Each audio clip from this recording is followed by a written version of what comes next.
Can you hear me all right? It's not too low. Yeah, I can hear you. Welcome to Salazar Art Nation. This is Frank, aka Captain Goggles.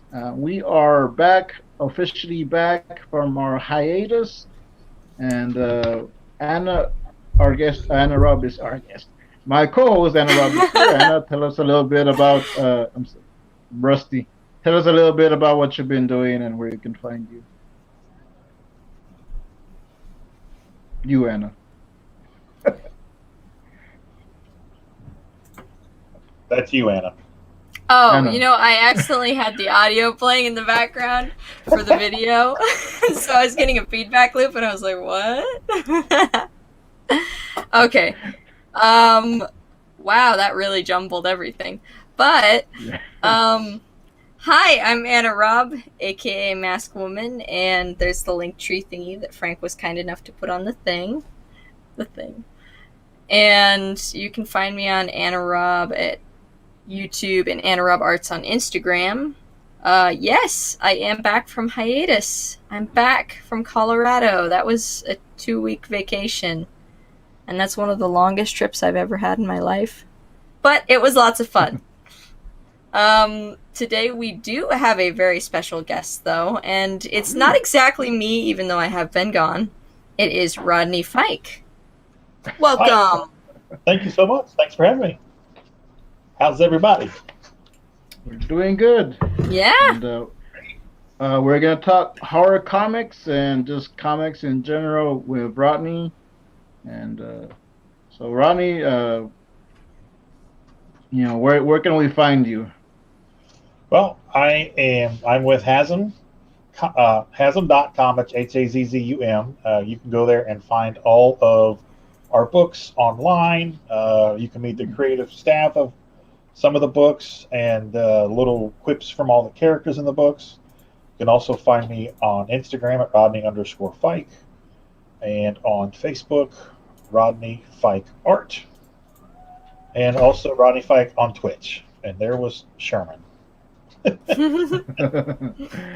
All Sherman. right.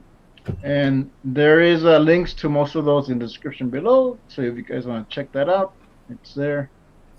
And and I forgot to say where you can find me. So you can find me on Salazar Nation on Instagram and also on YouTube. And there is a link tree where you can find all my other stuff. And I do have an Etsy store up now, so you can get the first two mini issues of Captain Goggles and Mask Woman, and also the side story Mask Woman's Field Journal.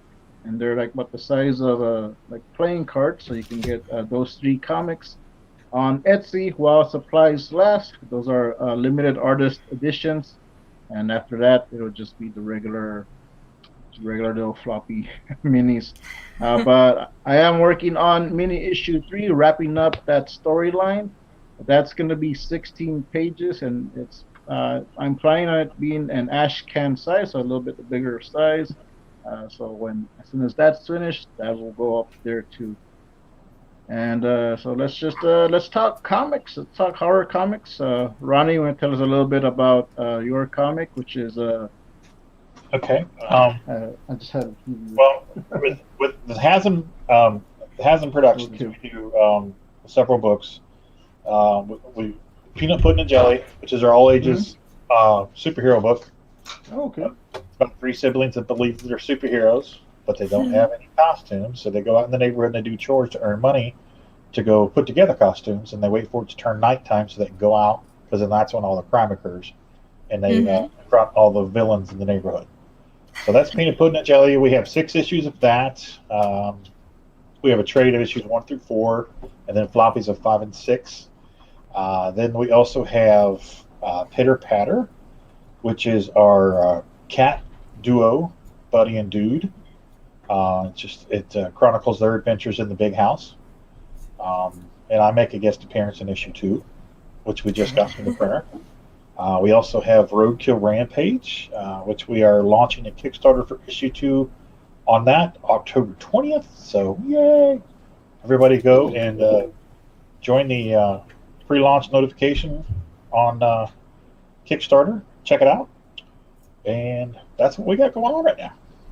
Very Alright. cool. You got a And variety. there is a link to that Kickstarter launch page in the description below, so you want to sign up for that. Mm-hmm. Yes. And So I'm currently alright. writing the script for issue 3 of that, as well as the script for issue 3 of Pitter Patter. Okay. Cool. And what's your script process like? How do you usually do a script for one of your stories? Mine usually start with dialogue because the characters literally talk to me in my head. Mm-hmm. If like Roadkill Rampage, I have a part-time day job where I drive, so I'm in the 5 neighboring states, so I can go 40 miles or I can go 500 miles in a day. Mm-hmm. And one day I was up in Columbus, Ohio. It was a long day, and it was summertime, and we were stuck in construction traffic, and there was a baby raccoon dead on the side of the road.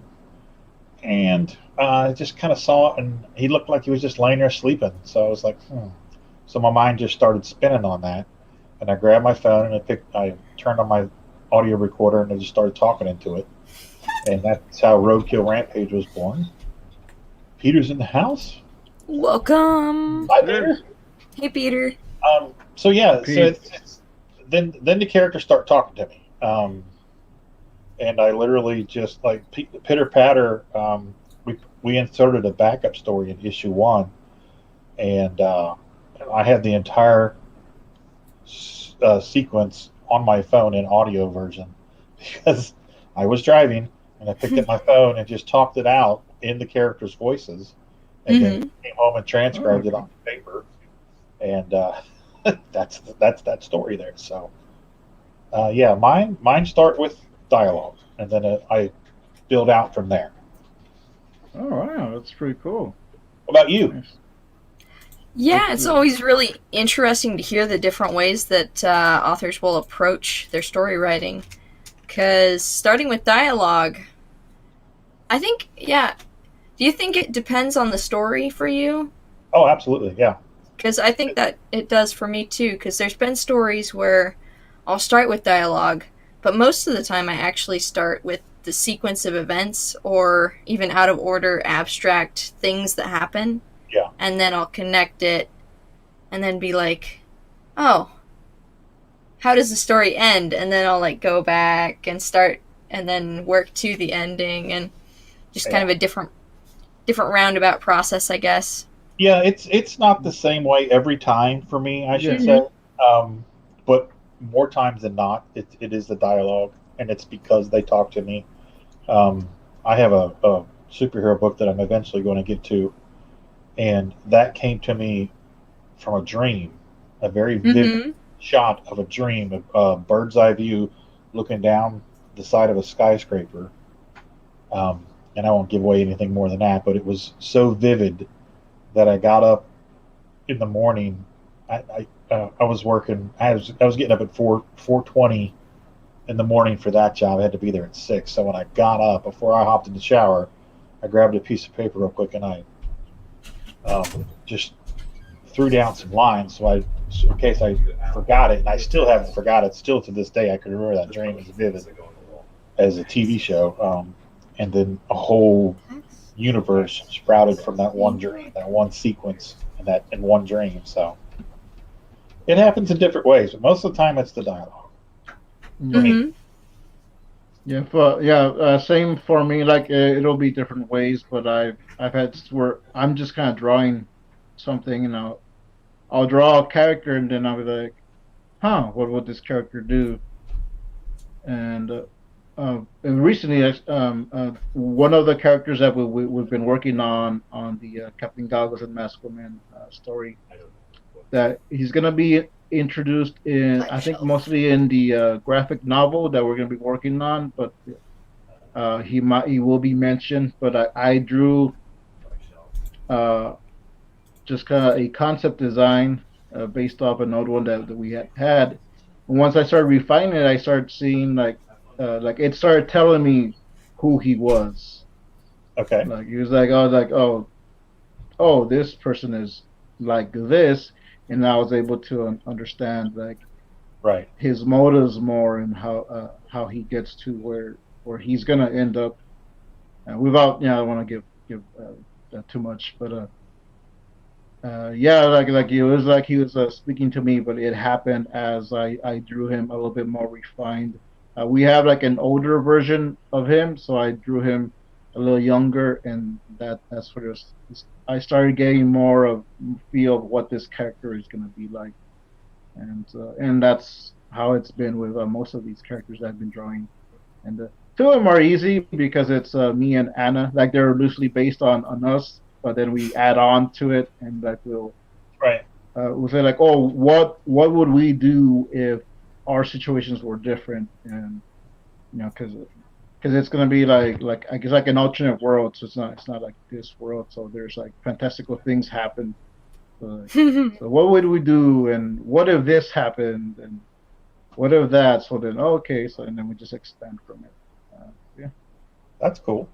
So I'm taking it that you two are working on the book together. Is that correct? Yeah, collaboratively. It started out where Frank was like, "This could be something," and I was like, "You're right, but we gotta like think about how it could be something." Right. Yeah. So And so, yeah. who's doing what? Is one writing and one drawing, or do you both do both? Right I now, think we kind of mixture of both. Like I'm doing the main drawing, and with the writing, we'll just like talk to each other, and we'll like, oh, I have this idea. What if they do this? What if this happens? And then Anna will like, well, what if this? And Okay, then like we'll go back yeah, and forth, and I got so you. it's I'm doing most of the actual writing, but then we'll have discussions, and then yeah. I like playing polka dot with Right. the script and going, okay, so if this happens, this idea that you have, it would probably play in between like point A and B, and all these, Right. All these figure it points of out. Yes. Yep. Okay. Yeah. So sometimes it happens where like, oh, this will be a cool scene, and Anna will be like, but how did they get there? So sometimes like Hmm. I'm basically like, okay, now I gotta go work on this random character's background. What their motive was to go here, to go there. It's like, can we just start drawing? So it sounds like you want to get to all the fun stuff, and Anna says, "No, no, no, no. Hang on. We got to build it first. Build up. We got to lay the Yeah. foundation first."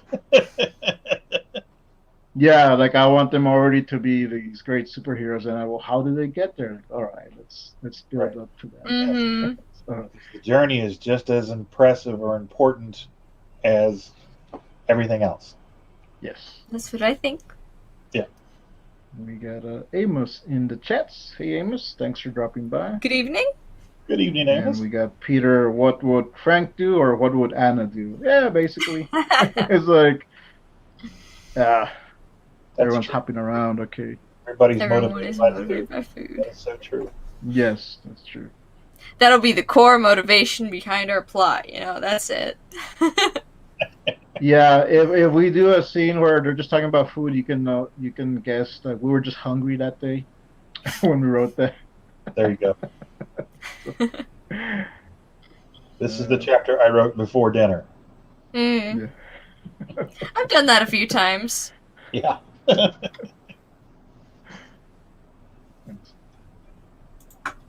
But yeah, it's I guess it would be like kind of a form of the Marple method, uh, where we're just kind of like shooting off each other.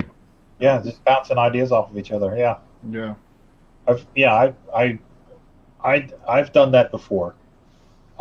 And then I've written full scripts before, and I've given them to friends and others to read and give me their feedback, and I've made adjustments according to their input, stuff like that. And then, yeah, I've collaborated a few times on stuff. So yeah, it's good to experience different methods, so you're used Yeah. to, you're Mhm. used to it, because not That is everybody true. not everybody works together well with a partner or partners.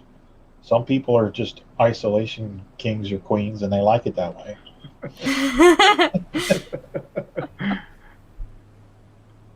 Oh yeah, and also with the art also like I'll do a sketch or I'll do something and I'll show it to Anna and oh what do you think and she'll either refine or add on something and add something that kind of enhances it. So with the earlier before we went live we were talking about Inktober and the versions that we're doing. So I'm doing TuracoCreativeCast, but I did up to 10 days, and after that I got stuff I gotta I gotta take care of.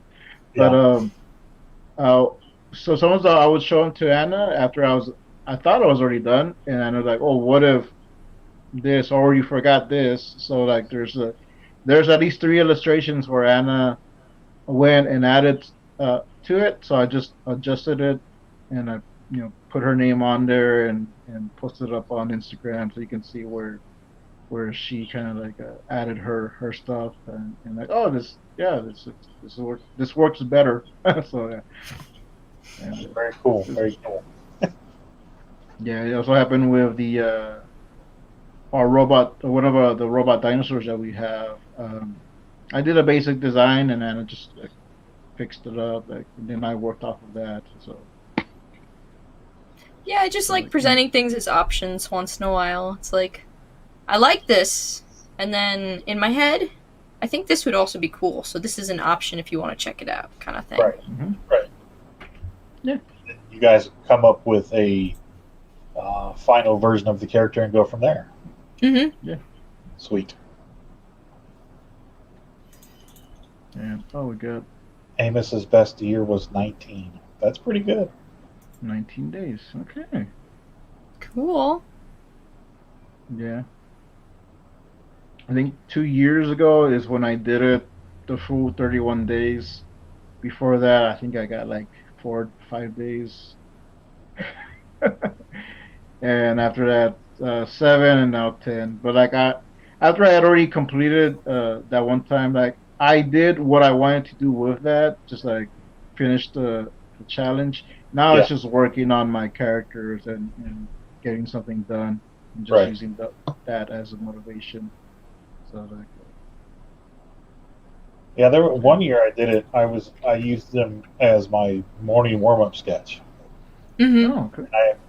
I felt that helped. But then again, time goes by and you get too busy, and I don't remember the number. It wasn't 19. It wasn't that many. It might have been 15 or 16. Okay. And then you get busy with a project and it just goes away. Yeah, that definitely Yeah. does happen. Oh yeah, for sure. And that was my whole with the TuracoCreativeCast. Like I'm just gonna do like the minimum of 3 days. After that, I got other stuff to work on, and then like oh, I went on for like 10 days. But okay, I really gotta get back to my comic. So like I can't. Yeah. Yeah. I've got a friend. Trying to think of his name. So he's an associate. He's not a friend, because if he was a friend, I would remember his name. Oh. But he did Muppets one year, and it was just black and white ink, and they were gorgeous. And he turned them into a book. What's his name? Andy Bennett. Ooh. Bennet. Andy Bennett. And they're gorgeous. And he's doing it again this year, but he's doing the different versions of the Muppets. I think he's doing the Muppets doing cosplay. But okay. his artwork is just absolutely gorgeous. Mm-hmm. Ooh. You see it? Yeah, I it's just nice. looked it up and I see it. I see black and white inks. Yeah. Is what I'm seeing. Andy Bennett. Wow. Yeah. Yeah, that's very nice. Cool. Share your screen, Anna, so we can all see it. Alright, let's see if I can do that. Open.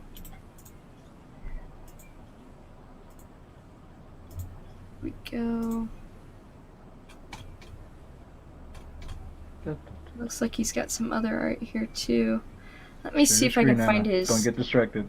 Okay, I just have Google Images open right now, but I'm going to a site and I'm trying to find.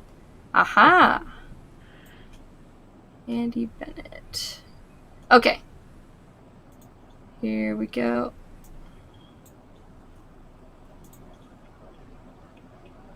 Share screen. Yeah. Okay. Okay, there we go. That's what I was waiting for. This right here? Let me, well, you to share the screen. Hold on. Now I gotta click on it. This what we're talking about here? Yep. There's Grover. All right. I'm sure there's some Grover, more cool. here. Somewhere. Yep. Grover looks so There's sad. location. It looks like I'm actually on like an exhibition type. I would Exhibit. try his Facebook page. That's a good idea. Yeah, it's right there. Oh, I'm not even logged into Facebook. Well, it's fine. I think we get the Instagram. idea. Oh, Yeah, they're really good. So go check them out. Oh, it worked. And I can zoom out. there we go. Check that out. Those gorgeous. Cool. Yeah. Nice. So that was traditional inks or Yeah, it's digital? just pen and ink on Bristol Wow. board. Yeah. And he put them all together and made a Muppets book. That's impressive. Nice. It looks like it. Well, how did he get past the copyright issues? Did he get a license or? I have no idea. Okay. Okay. All right. I think that's. Very nice. Or Anna, you want to go to my Instagram and show Sure. what I was doing? So I was just gonna show it here, but you already have it on the screen. Yeah, I was over there on your page a few hours ago checking it out. Do you want Salazar Art Nation or Salazar Nation Comics? I guess Yeah, it's it's this Um, on one because Salaz- I see Captain Goggles. Salazar Art Nation would be. There's what you've been up to. There we go. Hey, that's good. That's one of them. You've been busy updating. Yes. Yes. I was updating a bunch of stuff. Pretty cool. Mach Oh, 5. click on there. Oh, there. That's the mini comics you can get on Etsy. Yeah. Aha. Yeah. So yeah. Like how metal looks. This looks so much like a kaiju. There we go. Yeah. Alright. Very cool. All right, that's cool. That's I'm gonna drop it out. Anna, What we so. got here? Unless you want to show something else, Anna. I just dropped it out, so I don't know. Do we double drop it out? Okay, it's fine. No, you. As long as someone dropped it off, it's fine. Okay. We're ordered yeah. differently now. We Like- we changed the layout. Let me see if we can fix that. Let's see. So at the start, I gotta ask, what got you into making comics? Did you enjoy reading them as a kid? Were they something that you dreamt of making in the future, or did you just kind of stumble into it? Were you bitten by a radioactive comic book creator? No, just a comic book. Was bitten by a radioactive spinner rack of comics. Comics have just been something that have always been in my life. When I was a kid, I'm a child of the 70s and early 80s, so Super Friends was on, and me and my brother had all the little Mego figures. And I just remember, I don't know how I came about it. I bought an issue of Justice League of America off of a spinner rack at a grocery store. Mhm. And I liked it because all of the characters recognizable characters running: Superman, Batman, Robin, the Flash, Green Lantern, Hawkman, yada yada yada. Mm-hmm. And I had it, and I don't remember whatever happened to it. And then I came across the copy of Avengers 143, and it just blew me away. And the characters just stuck with me. And I've been an Avengers fan probably since I was about 7 years old. And Wow. and then I started noticing, probably at 5 years old, I discovered Neil Adams, and I was able to discern that his stuff was a lot better than some of the other artists. So I started noticing different styles and stuff, and his appealed to me a lot. And then we lived in a small town in Indiana at that time, so comics weren't readily available. So if they weren't on the spinner rack at the grocery store, you didn't get them. And then we moved back to Cincinnati in the summer of '79, and there was a 7-Eleven up the street, and I went there probably twice a week and bought comics off the spinner rack, and it was all the Avengers, the Fantastic Four, Tomb of Dracula, and then I found a comic book store, a local comic book store, and that's where I discovered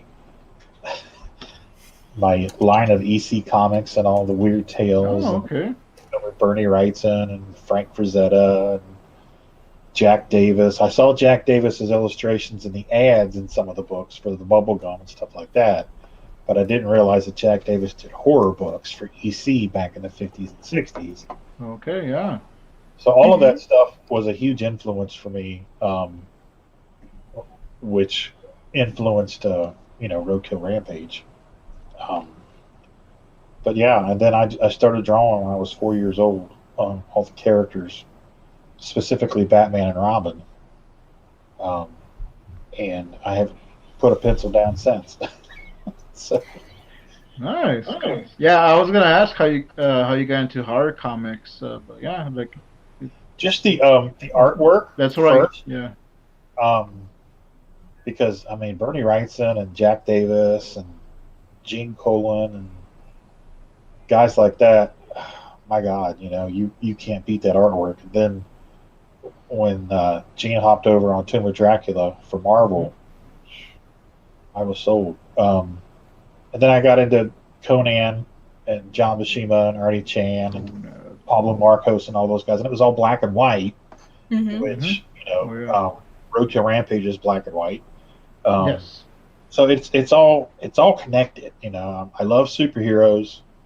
That was my first love, and I like cartoony artwork. So Jack Davis's artwork and Bernie Wrightson's artwork kind of spoke to me in those veins because of the cartoony draw.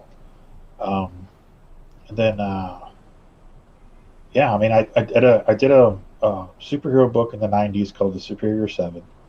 We published 5 issues of it. I think we did probably 8 or 9 issues that so there were probably 3 or 4 issues that never saw print. So we did that, and then we got out of the publishing. We started coloring comics for people. Did that for about 7 or 8 years, and then I got out of comics for about 10 years, and then I met my wife, and I hurt my back, and I wasn't able to do the physical stuff that I was doing before, so I had to do an adult re-education class, and I took a graphics program, learning the Adobe suite, InDesign, Photoshop, Illustrator, and all that, with the intent of doing what we're doing now. And that's we spent about a year going to conventions, and so Tina could learn the industry, and so I could learn that it wasn't the way it was in the '90s. Now it had changed dramatically. Oh yeah, definitely. So I had to make new mistakes. And you weren't even alive back then. Well, it was my research project in college. I remember it as only yesterday. I literally named it. The changing landscape of the comic industry. Oh yes.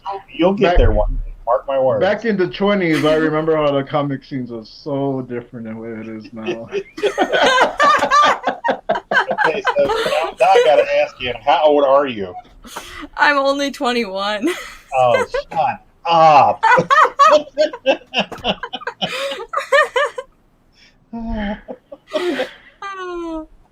I've got sketches older than you. Yeah. That's I was like, wait, you weren't out alive in the 90s. You need to listen and learn, because if you can avoid the mistakes that we made just by listening to us, Yeah. you'll be much better off.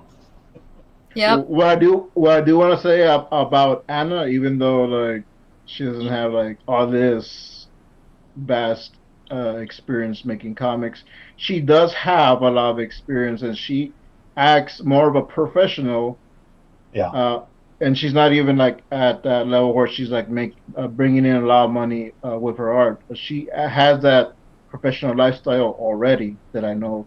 If she keeps it up, she'll go far. Behind the scenes. Yeah, that's great, because I think what a lot of artists don't realize when they get into the comic book business is it's just that, it's a business.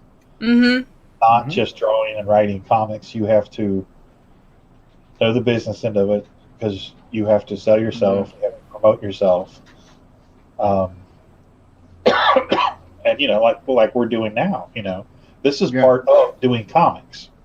And that is part of why I decided to do this channel the way that we do it, because what I see is like a lot of great talent, but not everyone knows how to promote themselves. I can help with that at least a little bit. So bringing people on. Oh yeah. Let everybody learn. You bet. Yeah, and I was gonna say something, but then I interrupted by making fun of Anna's age. So what were we talking about? Yes, be professional. Okay.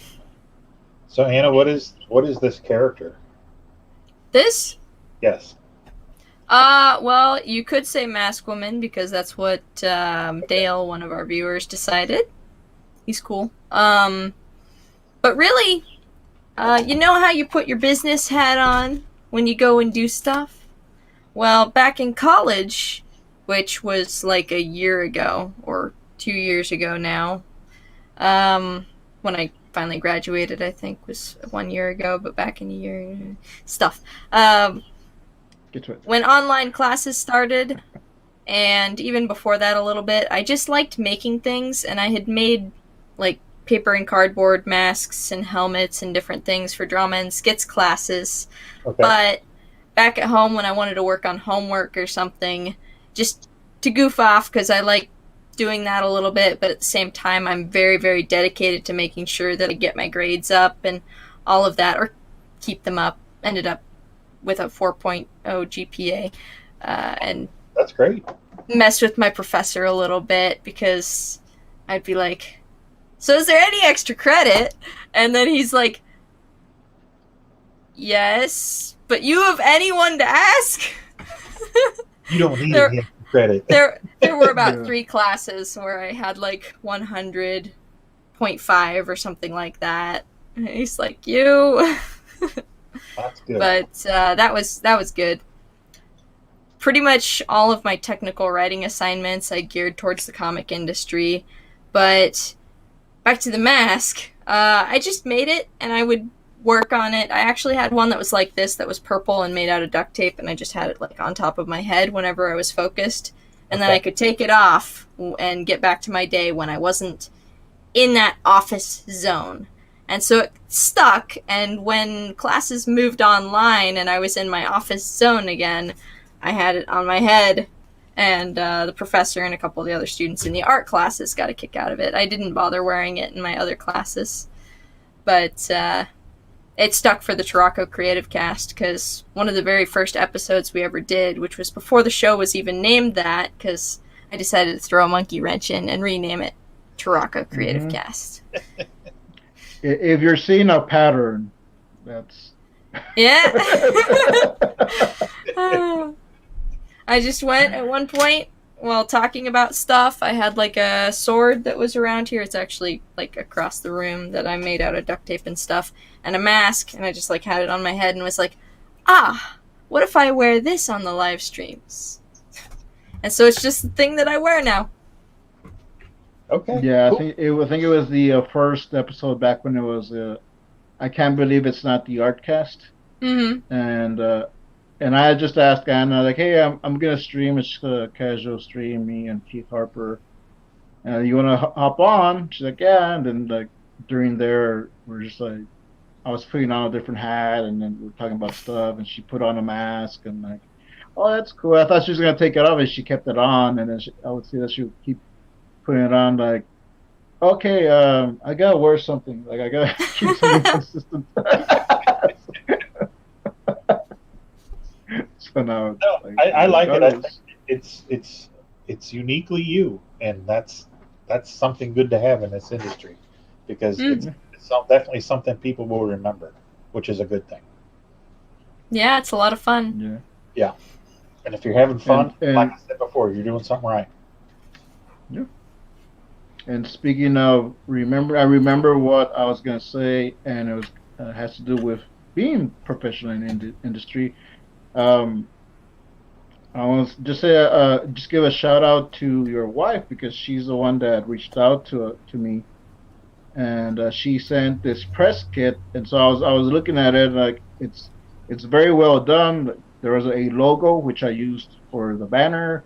There were some pages, some art, PDF, a write up. So like, oh, like this is a professionally done. Like I wish more people would do something like this, which some do, but not to the extent uh, of that. So like I want to just give a shout out to your wife and a big thank you for that because like that was actually very helpful and I was able to like get like all this information. And, Tina, her name's Tina. Can you hear that, or you got your headphones on? I wasn't listening. Oh, you're getting a shout out for your Thank you. Shout out! your professional press release packets and all that, Thank and you. reaching out and contacting them for the podcast. So she says thank you. yeah. She's over there doing something professional now. So Okay. Name says he's in the headgear club too, which I can see he's wearing a Thor helmet. Is it Thor? Yeah. yeah, Looks like it. I made one kind of like that out of silver duct tape and pizza boxes. At my old Peter school says, in high school. Who's Who's we? we? So I'm not sure what. I think that was when we were talking about how old we are. Oh. We had so many pizza boxes. Yeah, like I've made masks and helmets out of cardboard as well. I had some in the kitchen, which I haven't displayed. Which do I have any here? Over there. I love the goggles too. They're so cool. I keep waiting for the pilot to come on and tell us that we've leveled off at 20,000 feet and we're going to be arriving in 3 hours. You can now unfasten your seatbelts and move about the cabin. Yeah, I just got these headset and it came with this, so like I look like I was like, we're Roger, we're headed for we got clear skies. That'd be kind of cool. Kicking off each podcast with you addressing the crowd and saying we're going to Cincinnati today. We're going to visit Rodney 5, and we're cruising altitude of 30,000 feet, and blah blah blah blah. I don't know. Good idea. Yeah. Ohio is idea. known for its. If you look lot of down stuff. now, you can see the farmland. See corn Oh, and soybeans. a steampunk vibe. Cool, Mm-hmm. nice. Which I do want to get some steampunk goggles. This is just welder's goggles. I was going to ask, aren't those welder's goggles? Yeah. Yeah, they're just welder's goggles, but I do want to get some steampunk goggles. Are you a welder? Costume. No. Okay. That reminds me. I bought this originally for a Ghostbusters costume. Oh, nice. So, but I do work in roofing. I'm a roofer's assistant, so Okay. I'll get tools and stuff like that. So I've actually worn these on the roof when it's been so hot. Like I'm I'm just gonna take these and protect my eyes or protect the top of my head. The eyes on the top of your head. Yeah.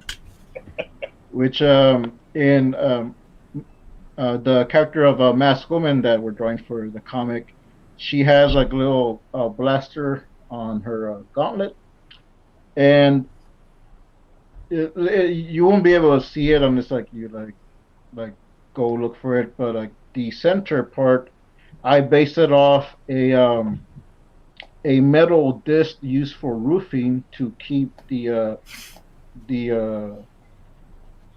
the tarp and some of the things in place, the actual roofing thing in place, the paper that Right. you lay down first, and you Yeah. put on this a big metal disc, and this was made. This is like specifically for a different type of a roofing material, so it needed something sturdier. So I like the look of that. It looked like a little frisbee, and like, hey, it kind of looks like you kind of blast with it. So like, I just based it Yeah. off that. That's cool. Yeah, I know what you're talking about. I've actually nailed some of those into some roofs back in the day. Okay, I think I have some here. Inspiration from random objects. There you go. I have some here somewhere. Animate I think they objects might will be in the inspire. kitchen. I have some. But yeah. Let's see. Cool. All There we right. go. And I know you get a lot of inspiration from random objects, Anna. Yeah. There's an entire night type character based on toothpaste.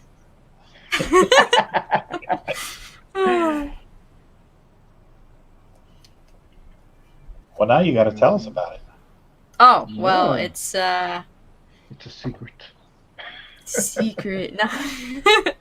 I've got a locker on the other half of my room over there, and it's got 12 drawers with, well, like paper drawers, and Mhm. they all have stuff for the stories that I'm working on, and dinosaurs, ancient artifacts that I like inspiring or being inspired by, all kinds of stuff. The toothpaste bottle, not a bottle, but like a tube, had a cap, and I don't know what brand it was, but it had like a little shield kind of front shape, and then it stuck over a little ledge thing. And I'm just Right. describing toothpaste now. But the cap flipped up, and it looked like it had kind of a 360 visor around it. And so I was like, Oh, okay. for a futuristic night type character, I could use this as a helmet. But maybe it's like a robot or a cyborg knight. I don't know. Right. Sounds So cool, little man. sketches of that. And then random stuff. If I see a tape measure or a pen or... Yeah. I've got my wife has a bottle of shampoo that's in the shower, and when the lid is flipped up, the top of the bottle looks like a spaceship. Ah, nice. I keep meaning to sketch the spaceship out, but I'm like, I'll get around to it. But it's in my head, so eventually I'll get to it. When I need a spaceship for a story, is probably when I'll do it. Yeah, I enjoy drawing the various spaceship designs.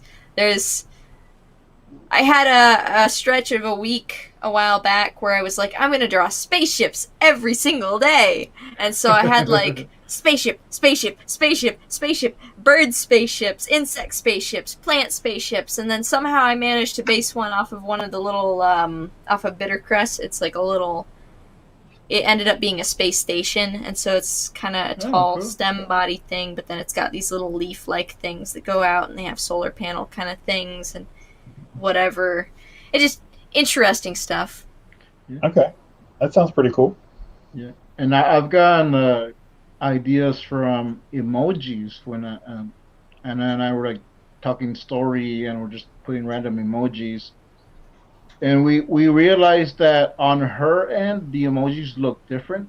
Mm-hmm. So we were kind of like sending screenshots of how the emojis look on my Android phone and on her uh, iPad. And so I think it was like a bug emoji, and it looked so cool on hers or vice versa.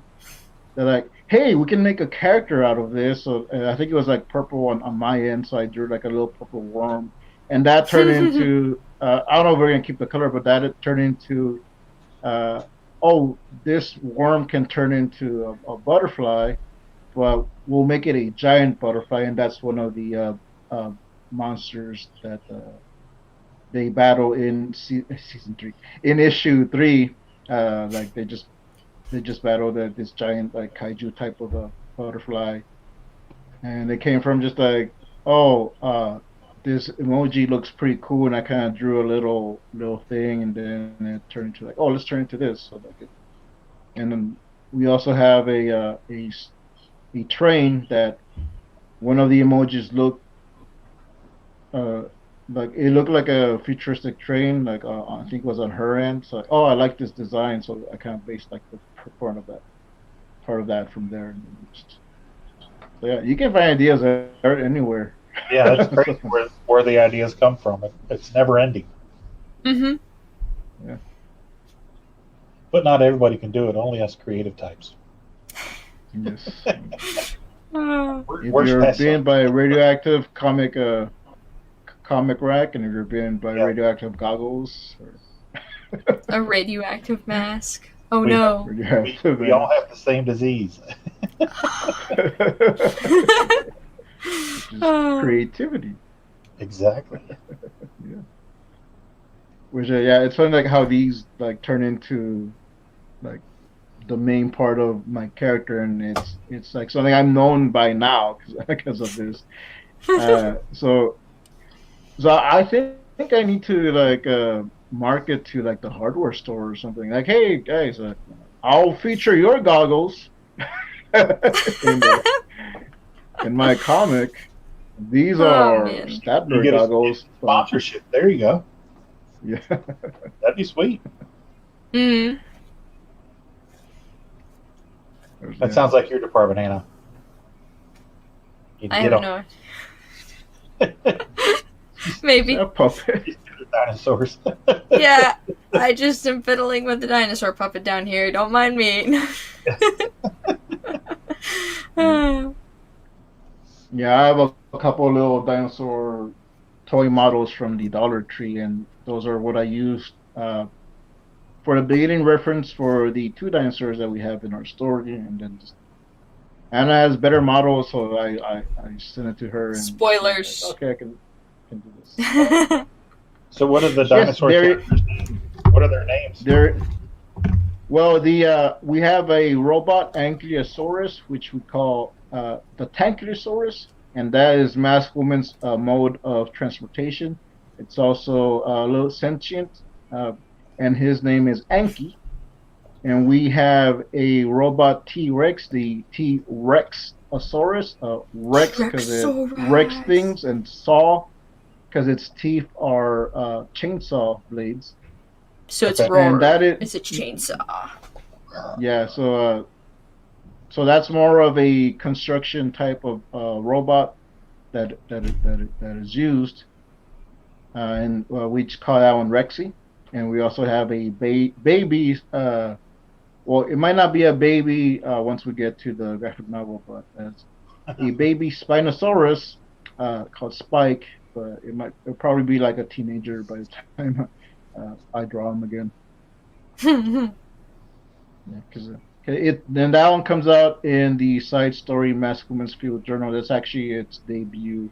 It starts off hatching from the egg, and Masked Woman kind of like raises them up and trains them, and they find this crystal, and it ends abruptly. So I should probably finish that story because people are like, "What happens next?" Like, I don't know. I gotta work on my graphic novel. So like, yeah. I should finish that one.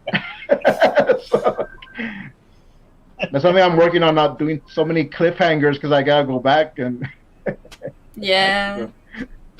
Yeah, you gotta figure it out. Yeah.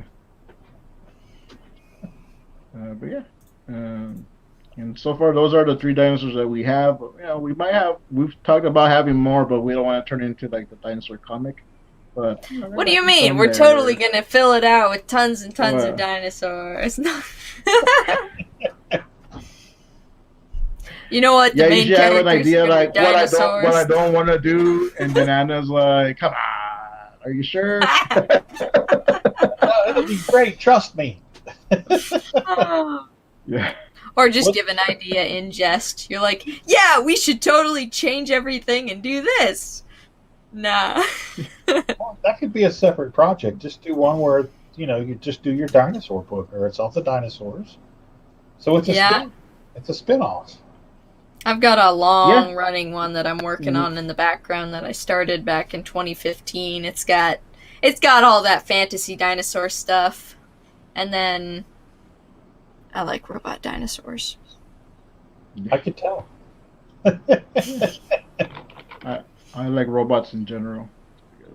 Yeah. Oh, sweet. Which I have a little Grimlock here. So they're all over the place on this stuff.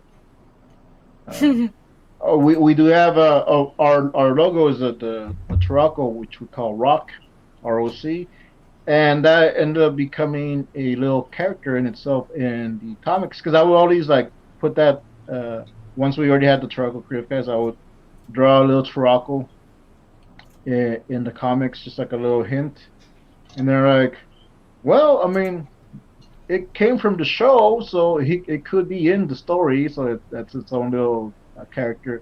And we have an idea for that one. Like we're thinking like a little spin-off comic strip where you might not see this stuff in there, but like just know back somewhere, like, hey, this Turaco is having some adventures. He's having his own story happening. Like you might not know of, like reading the book, but in the strip, like, hey, it's something else entirely. So it's we got a lot of ideas, and then it's just getting to them. Like, okay, we gotta finish a story first before we start up. That's one of the hardest things for me is to finish what you're working on, because you want to jump on everything else that's in your head and get it out. Yeah. Tangible form. But you have to. Like I've been instructed by Tina that I can't start any new projects until we get all 4 issues of Roadkill Rampage done. So I am motivated to get that done so I can get on to the next thing. Oh yeah. And I've had to do that with the mini issues, because I was like, oh, I'm just gonna do one, like okay, we got more of a storyline, so I'll just do 3 in total. But I need to do an origin, and then I need to do this, and then like, okay, if I keep going, I'm never gonna get to the graphic novel, so I settled. It's gonna end with the 3rd issue. We're gonna wrap it up. If stuff has to be left in the cliffhanger, hey, it's all gonna be rebooted anyway, so we're gonna carry it on to the graphic novel. So it's gonna end. I already have like the last page for it. Now it's just filling out the next few pages so I can start inking. Like, yeah, it's gonna. Yeah, that's why I did it. I'm gonna do that one 16 pages. Like, hey, I'm gonna tell this little story here, end it. It's gonna get to a certain point. It's gonna end there. Now we can work on the bigger story and actually bring out these characters and develop them more. And we got a couple of characters we're proud of. One of the ones Anna showed it in the screen share, but it's a fox scientist, which is a character we both kind of like developed, but loosely based. And I have to say it's loosely based before I get sued on her brother. But just the fact that he likes to invent stuff, and he's been like, well, make him do this. Like, no, like, you had your input. Yeah. I don't As want soon to pay as- you royalties.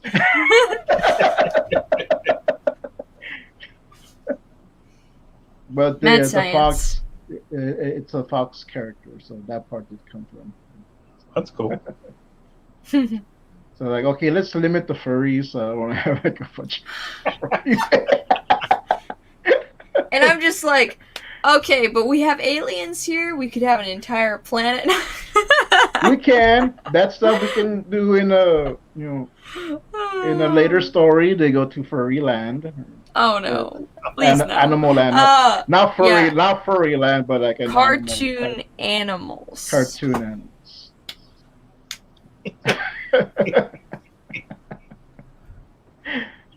I lost my train of thought. I know that happens. What were we talking about?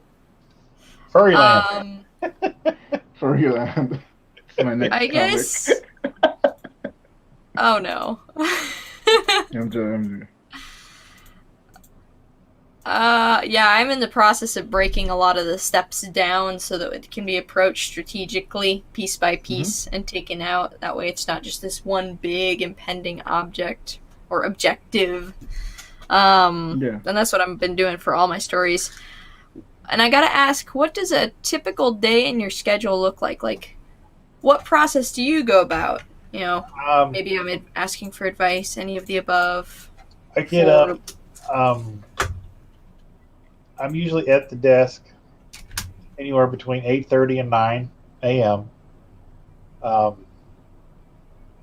And then I work. I do a warm-up sketch, and then at 11 o'clock, I stream for a half hour. I do either work on a commission or I work on something, and I do a live draw for about 30 to 40 minutes, and people come in and can talk to me, and I usually talk about nerdy stuff. So and so signed for is going to be in this movie, or hey, did you see so and so died, or whatever's the news of the day. And then my buddy does his at 10, Sean Forney, and I do mine at 11. So I'm usually in his comment section, and then he comes in and talks to me. And we've got a group of people that come and watch us every day. So please, you're invited to join us if you'd like. Cool. I've been seeing, because I subscribe, so I've been seeing it pop up. It's just like when I see it, like, oh, like I barely logged on now. So like, yeah. I need to catch it. I work earlier. a swing shift, so I'm so like, I do that, and then I will either, depending on how because I've got a bad back. I've had 2 back surgeries. So depending on how I am feeling, I will go to the gym. Usually about a half hour after the podcast, and I will go to the gym, and then I will come home and I will continue to work. And I usually work until about 9:30 or 10 o'clock at night. Okay. Take a break for dinner, and then we'll lay in bed and watch TV for an hour or so and fall asleep and get up and do it all over again. So a question I asked, and which you kind of answered. Something that I was thinking about, like, what makes you a professional, and you just kind of like broke down how you tackle each day, and like, so like, I think what makes you a professional is what separates us from the people on the other side of the table is that we are actually doing it. Yeah. People can talk about it all they want, but until you've actually sat down and produced a book, and I've produced several, you're just talking about it. And I not to sound snarky or conceited or anything, but there are doers and there are talkers. And no, I get you. It's it's not bragging. You're telling the truth. Like, right, yeah. Like So you have books under your belt, and speaking of books and belts, for those that don't know, this is the Naval Anthology 2nd edition, and Anna has her first story published in here. Awesome. And she also has another story that I did, but she helped me a little bit with one of the designs, so that art is in there. So she has actually 2 published credits in this book. Awesome. Congratulations. That's great. And I got two stories in here, which I'll show this one. Okay. The Squeeze, which was loosely based on The Shadow. I wasn't sure if I could use the name The Shadow, but I used the so I call him The Squeeze. And this is a funny story. It's about making orange juice. Because it was Pulp Fiction. Yeah. That's great. And Valencia Oranges, which was a real brand. I hope I don't get sued. Oh, yeah, they're going to come after you. You'll be fine. Don't worry From about the 20s. Yeah. And I got my first story here, so I was really proud of this one. It's not like if you pick it up, it may not be like the best story. I made mistakes like with the font, making them too small, but like I got it published, and Well, yeah, it and that's, started. I mean, It started a chain. yeah, the books we just got in the mail. I opened it up and I found two mistakes immediately, and I'm just kicking myself because I'm like, man, how the hell did you miss that? As many times as you looked at it, and that's the problem. I'm too close to Yeah. it, so I don't see it. Yep. And, Yeah. but as many people as I've passed it off to and have them look, the editor didn't see it. The colorist did. Well, I'm the colorist. The the letterer didn't see it. The, You know, and the writer didn't see it. The creator didn't see it. Oh, I'm off. yeah, I mean, come on. So we all missed it, you know. And me, it's my Yeah. book. I missed it. You know, it's two picture frames in the background. Then I dropped in the Pink Panther movie posters from both Pink Panther movies because it's a cat book, so they would have naturally posters of the Pink Panther on the wall. And on one page, I forgot to put the picture in the frames, so the frames are blank. And I'm like, ow! So, and then another page, the borders go all the way through. They're not cut. So, I don't know if you can see it on this one. Let's see. There's a big old line right there, which was a leftover panel, border panel from another layer that I forgot to take off. And this is a line right there in the middle. Oh, well. And no one caught it until like I bought it and I looked at it. Like, there's a big black line right there in the middle of my. I'm like, oh man. Oh, well. it happens. Thankfully, those are mostly just aesthetic details, but you've got the core of the story as something that's still this understandable, solid thing. Yeah. All the word balloons Yeah. are in the right place. The script is right. There's no misspelled words. Mhm. So yeah, the aesthetic stuff is. I'm the only one that's going to know. Well, the people will notice. Well, how come those posters are empty? Those picture frames are empty. Well, because I'm a dummy. That's why. Just own it, you know. And if you own it, you know, nobody else can make fun of you for it. I was like, yeah, I messed up. It's my mistake. It's a draw your own panel. You can interact. You can. Oh, Yeah, I can draw this. That's where I do my It's sketches. interactive. What would you like? Yeah, draw whatever you want. I did that on purpose. So,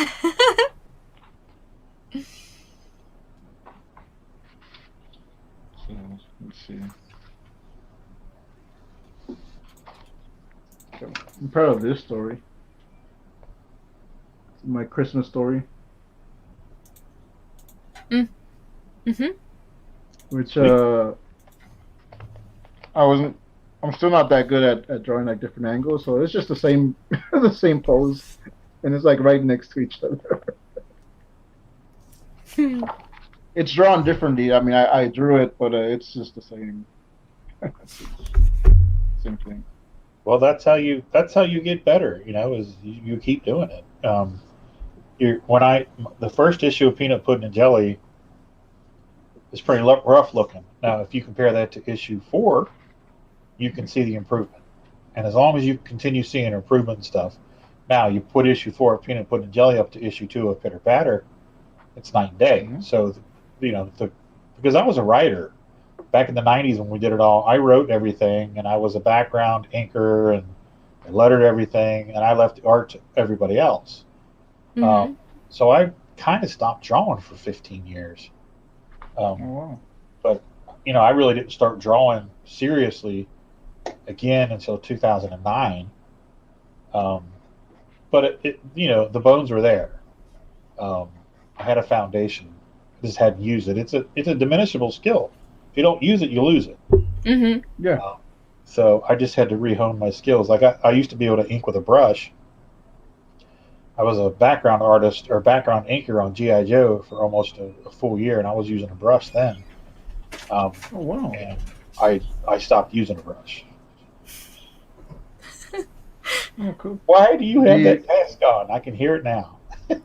My brother just ran in here and he grabbed a cat. Oh, they're used to it. That's everyday occurrence for them. So. Okay. What? Trying to get her on camera. Oh, yeah. And Yeah, she got it. Like, and I had to run and grab it. on this story, I thought my art was better, but looking back at it, oh, it looks like kind of rough. But it was better than what it was. Thank you. Before. I think this was last year. I have an assistant now. So, but I drew Mary. This is Mary from the Bible. I drew her with alluring eyes. So like I don't really know how to draw like women from back then. So I just drew her how just draw regular women. So she's got like little lashes. Right. So I was like, yeah, it works, I guess. Yeah, I mean, there's it has to be interpretive. So it's just Mm-hmm. they're just eyelashes. So Yeah. I have a hard time drawing women myself, so don't feel too bad. Me too. And Peter says, oh, let me get to this one first. He says, I'm working right now. I'm a professional. Oh, okay, so talking about being a pro. So he says, G.I. Joe working with what artist? I was John Larder's assistant inking, and we inked over Kevin Sharp and Brian. Whoever replaced Kevin, was it Kevin Sharp? I think it was Kevin Sharp. Brian Budalecki, something like that. I only did one of his issues.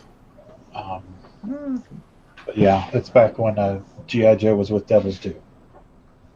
Okay, yeah, I was gonna ask what company. So okay. Josh Belaylock is a good friend of mine. He was actually a kid when I was doing the Superior 7 back in the 90s, and he was a fan of the Superior 7. And I actually have fan mail from him.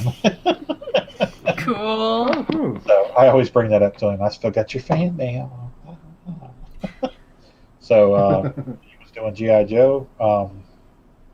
Ran into him in Chicago Comic-Con back in 4, I guess it was.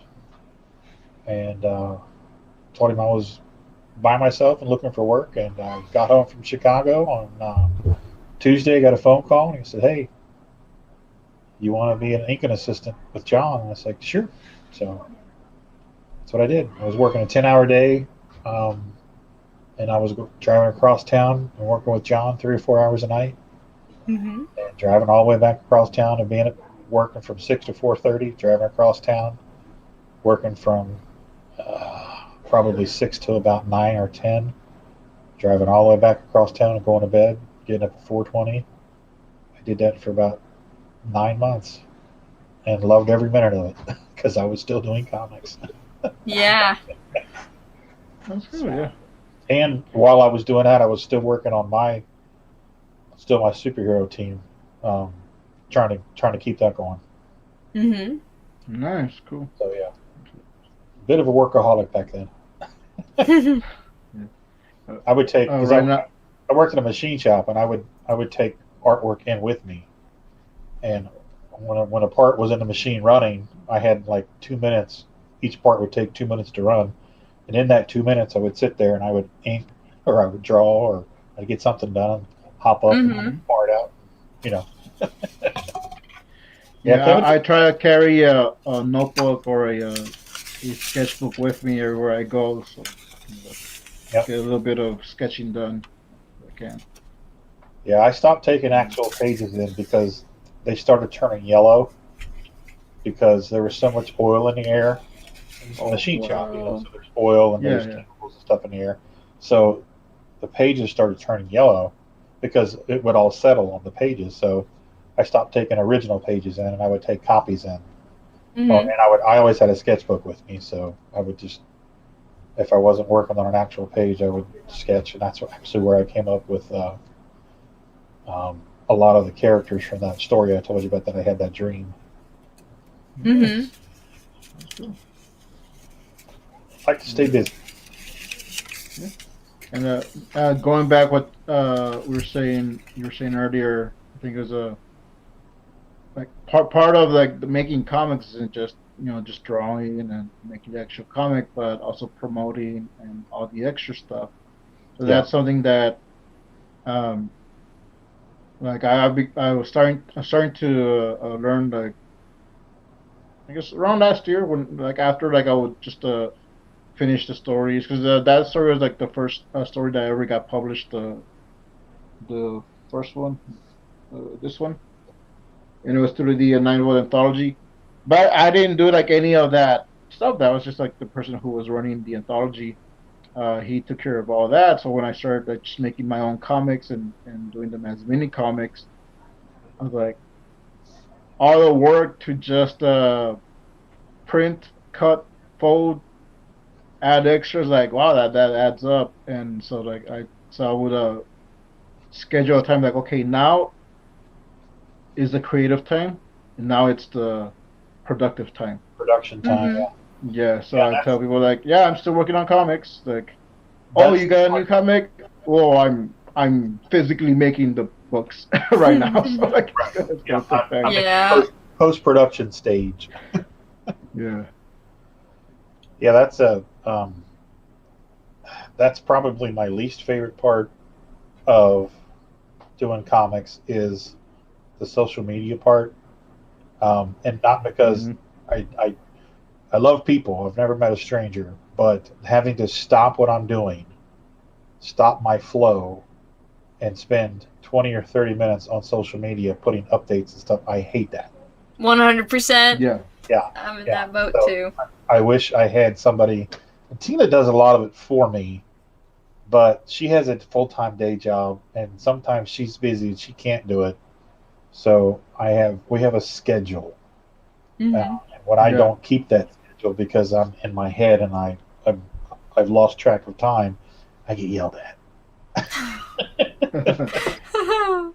So I try to keep schedule, but I'm bad at like doing the first 10 days of October or Inktober, part of like after like already just like making the sketch, and like I try to keep like I want to have fun doing this. I don't want it to be a chore. Like okay, I gotta post this, or else I fail the challenge, or like whatever. Like I'm just gonna do these, but like a part of my time is wasted. Like, okay, now I gotta format the photo. I gotta put it on here and then put it on somewhere else. But what I figured out now that Facebook owns Instagram, if you post on Instagram, it'll post to Facebook. So and there's an option where you can put it on your Twitter. So like, oh, I just posted to 3 places at once. Yeah. So like I don't have to worry about that. Because whenever I post on Instagram goes to the Rodney Fike Art, and then I have to go to Rodney Fike Art and share it over to my regular Rodney Fike page on Facebook. I have 2 Facebook pages. Okay. And then everything posts to Twitch as well, so it's there. Too. And then Hazzum has the YouTube channel where all of the morning streams are put up, and then Sean 49 do the Thursday night throwdown and Friday night draw. Every Thursday and Friday night at 8 o'clock Eastern, we get on and we do. We work on commissions. We work on actual pieces. Sometimes we do sketch battles, and we just talk nerdy for an hour and a half, usually till about 9:30, and we do that every Thursday and Friday night. Cool. Oh, Thursday night throwdown or Friday night draw. Those found on Twitch or on YouTube?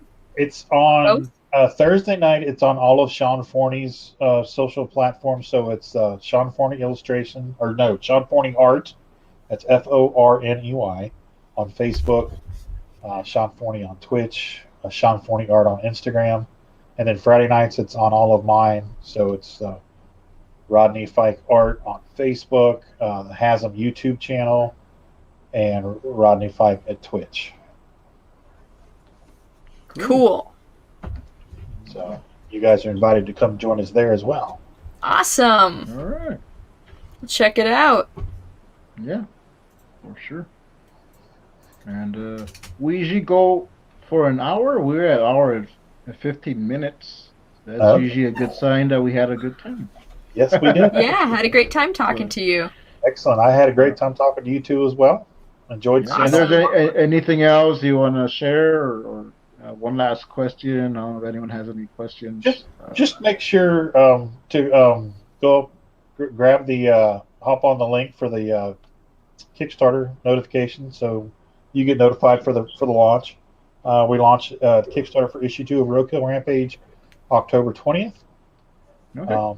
Please hop on there and you can find out all about Roadkill Rampage. You can get issue 1 at Hazzum.com. That's HAZZUM.com. Mm-hmm. And check out all of our other titles: Peanut Pudding and Jelly, Pitter Patter, and Unchained as well. Nice. And there is a link to the Kickstarter in the description below. Check out Check it out. Hazzum.com. And I did want to ask, how did you come up with that name? I have an older brother that's mentally disabled, so he has his little isms that he always says, and one of his things is "don't have a Hazzum." And basically, what he means when he says that is, "Hey, relax, chill, just calm down, just don't have a Hazzum." So I was like, "Oh, we got to make the company that, because when you're reading comics, you're having a Hazzum, you're just relaxing, you're chilling." So, you're getting in your zone. So you're having a Hazzum. So Hazzum.com. Hazzum Productions. Yeah. Nice. Clever. All right. So thanks for everyone who dropped by. Peter Palmieri, Amos, and let's see, do we have anyone else? I know we have people watching, but only 2 posting. But thank you for watching. Yeah, thanks. Thank you. Thanks for joining us. Give the video a like. Go back, watch it again, or just comment. Let us know what you thought. You can find me at Salazar Art Nation on YouTube. You can go to Anna. I clicked on the wrong one, but you can go to Anna Raub's link tree and check out all her stuff, her channel and her Instagram. And if you go to my link tree, if I can find it now.